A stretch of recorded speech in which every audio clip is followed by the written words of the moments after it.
First off the bat today, Craig, private equity in college athletics is something we've been talking about a lot. And it often veers into the live college, Saudi Arabia conversation. But that's not really what is present at the time for college athletics. Drew Weatherford, who's on the board of trustees at FSU and a former FSU quarterback, and this is Ross Dellinger's story, Ross is just killing it. He is absolutely killing it right now. But this story is Drew Weatherford has gone to upwards of 50 schools and had clandestine meetings about them taking on private capital, private equity into their departments. And the key thing is this what you need to survive? And one AD said yes. And he also said that no school has given him a flat no. You know, there are some, I'm sure, that are more reticent than others, but the door is opening, and his company just merged with Redbird Capital, which is this gigantic, private equity company that has stake in multiple professional franchises, AC Milan, Liverpool, the Red Sox, Formula One, a lot of stuff. They've got their hands in a lot of pots across a lot of industries. Overall company valuation of $10 billion. And so his college athletic solutions has merged, and this is coming one way or the other, because college leaders will not say no to money, and there are good things with this, and there are potentially dangerous things with this. The good things are that your team might get an influx of cash to put into their athletic department and make a lot of things better and fill the gaps that they're going to lose with revenue sharing. The bad thing is that you could wind up like Red Lobster, where you get kind of pushed something and then you kind of go down that direction and it winds up not good for you. So you got to be careful of the bedfellows you keep. When's the last time we heard from Drew Weatherford? That was like Florida State realignment related when he was kind of rounding the troops up. He's a very ambitious young man, although he's not that young anymore at this point, I guess. No. He's probably like 38 years old, but in my head he's still the Florida State quarterback just like 2 years ago. But, he's been involved in a couple of different stories we talked about over the last, year or two, and obviously at the forefront of trying to make sure that FSU is as well set up for the future as possible. And, I think they're obviously a school that's being very calculated about their future and trying to position themselves right. I think this is a god-awful idea. I think that the people who stand to benefit from it will help spin this as something that could be beneficial for schools and try to position it that way. I think this is just, let's hit fast forward on trying to ruin college sports if we start to get private investments involved. And I think that on the surface, yes, you can spot some athletic departments that are running with a deficit. I know that one that gets brought up a lot because of their numbers was UCLA, right? Like how much in many millions that they owed. But we've heard also about, in Arizona, like we've heard about schools and money issues, but we haven't really done deep dives on this. I don't for one effing second believe that there's any football program out there that needs to sit there and bother themselves with this. I just can't imagine the scenario because I don't know that the ones that are small enough that perhaps they would need this to compete at the highest level will ever find a way to turn that money around to the people who invested in them and make it worth their while. So it seems to me like you're basically just you're fast forwarding the death of your athletic program to accept money because there's no way you're going to be able to return that investment. And then what are you giving up? You're basically giving yourself up, right? Because you're not going to be able to turn a major profit. Based on what I know about it, I find it hard to believe that a TCU or someone like that's going to get some massive influx and then turn that around and make it worth the while of the investors and then walk away unscathed and just like regular old TCU.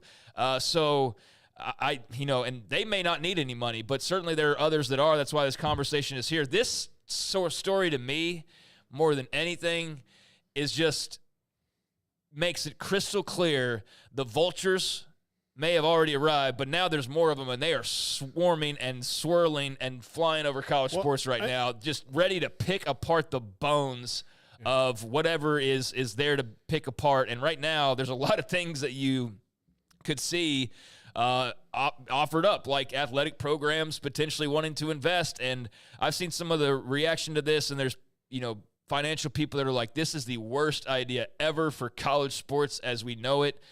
This is a terrible idea for schools. I've seen others who probably would benefit from this. Surprise, surprise, Drew Rutherford, maybe, that are like, this is what's going to be needed moving forward. I think this is awful. On the surface, I think it's an awful idea to get in bed with private investment. And your athletic department would really have to either have the brightest of futures that you know you're going to have some like significant return to make it worth the while, or you are so desperate for money that you have no other choice. And in that case, you might as well just sign your own death certificate, as far as I'm concerned. I don't know where this makes sense for college sports, and this is going way too far down a track that I don't know if there's any return from. I'm not trying to be like really hyperbolic here and like overly dramatic about it, but I start seeing private investment. I know others refer to private equity. There's like slight differences there. But I just think if you're sitting there asking outside investors to basically come run you like it's Walmart or something, I don't know how many times I've ever seen that turn for the better. Do you? No. Look, I just did this on Triple Option, so if you heard me give this example again, I'm sorry, but it's a really good one. We're seeing it happen with Red Lobster right now, right? So they filed for bankruptcy recently. Yeah. Red Lobster filed for bankruptcy, and what caused them to go to that so quickly was that the company that has the largest stake in them is a fish company, like a seafood company that is in Asia. I believe it's in Singapore. Okay. So this, and I could be wrong there, or Thailand. Correct me if I'm wrong. If you Myanmar. know that. Yeah. So it's in Asia. Cambodia. So this company Laos. I can name them all, baby. Yeah, this company has so much shrimp. They're like, hey, you know what would be a great deal where we could offload all this shrimp that we have. Would you say it's a lot of shrimp? Is it endless shrimp? Yes, okay. They do. They say, you know what? We even have endless shrimp. So as opposed to endless shrimp being a promotion that went on in like September, whenever they did it, they had endless shrimp for a month, and it was a thing that they would do. They put endless shrimp on the menu 365 days a year. And what I guess Asia didn't quite think about was, we Americans, when given an all-you-can-eat opportunity, we'll do that. We absolutely will, and ran them into bankruptcy because they weren't making as much money, and they were, endless shrimp put them into bankruptcy. And where it's scary is there's an endless shrimp out there for college athletics, right? So one of these companies will come in and say, hey, you know what's a really good idea? Endless shrimp. And then the school will be like, we do that, but it's just a little bit of time. They're like, no. Every day, endless shrimp. And they're going to be like, well, we kind of have to because you're the money. So then you do your endless shrimp, and then you're in a real pickle, And so that's where this gets complicated. Now, Drew Weatherford's plan is a little bit different in that, he says it doesn't work the same way, and it's more about investing and kind of being I agree with you. And look, let's just pretend that he's altruistic and has this great idea. The thing is that for every one of him, there's 10 that aren't. So even if he is truly altruistic in this and trying to save college athletics, and maybe he believes that, well, I mean, there's other vultures out there that, look, Redbird Capital can't invest in all 300 programs, right? Mm-hmm. But, there's plenty of people who can. And when you start going, what would make this better if we just had this money that could close the gap? And who can we get it from? And then somebody else out there like, well, I got money, but then you wind up in your endless shrimp. Yeah. I mean, and I think that I read about Red Lobster the other day, and it's not quite exactly the way you put it, because it's really not the shrimp's fault. It was more like leases started piling up and just expenses started piling up, and they changed hands like a couple of different times, and eventually the debt was piling up to the point of you reached a point of no return, and after hand off here and you're handed off here, and finally you get to the point where there's no more handing off to be done, and you are a sinking ship, and that's basically what we've seen with Red Lobster. But a bunch of people have seen, though, I've seen articles clarify, it's not because of all the shrimp. It wasn't all that. It was more of you couldn't pay your rent, and then all of a sudden you got a bunch of leases, and there's a bunch of money due, and you're not making money, and there was maybe I think early on the initial influx, a little bit of success for the other restaurants that were owned by this same group, but Red Lobster still never got really turned around. And so it was just, it was kind of dead in the water. Endless Shrimp was the straw that like broke it. Yeah, I think that's more or less like a fun joke to talk about. But yeah, I guess like maybe that was the final thing. But it wasn't like the cause of why they eventually went down. It was just any number of other things that were bigger deals. But yeah, like, you know, with this, I can see where there could be some athletic departments, I guess, with maybe not strong enough leadership that feel they need a quick fix, and this is the way to do that. And based on the information they're given or the information spit out and what they, go over, they can see a way where they can turn, this money around perhaps. But I don't know, man. I just don't see it. This just seems like it would be the death knell for some athletic programs because suddenly you're relinquishing your power to outside investors, and they're expecting a turn on profit. And don't you have enough problems already than to sit there and put yourself in that situation where now you have these investment firms that you suddenly have to answer to? And we know how that goes too. They don't invest, Paul, and then like build out and hire a bunch of new people. No. They do the exact opposite. They start cut costs. How can we slim this thing down? How do we streamline this? Let's cut as much as we can, and then that way we make more profit, and that looks good, and then so on and so forth. And so how does that work with a college athletic department? Like, do you come in, you start, like, we're going to chop volleyball, like with Title IX even, I don't know how you could cut sports. I mean, what other alternatives would you have? I don't know. I'm not a big business Wall Street guy, but just reading the stories I've read in the past about private investment and kind of how that typically works, I just don't see where for a college athletic department it makes any dadgum sense whatsoever, unless you have a situation where it's like Florida State, for example, can sit there and guarantee that if you pay our tab to get out of the ACC, like we know that we can pay you back whatever that financial figure would be, right? To counteract your investment. And here's the thing: it's not like just I loaned you this money and you pay me back in full and then we're square.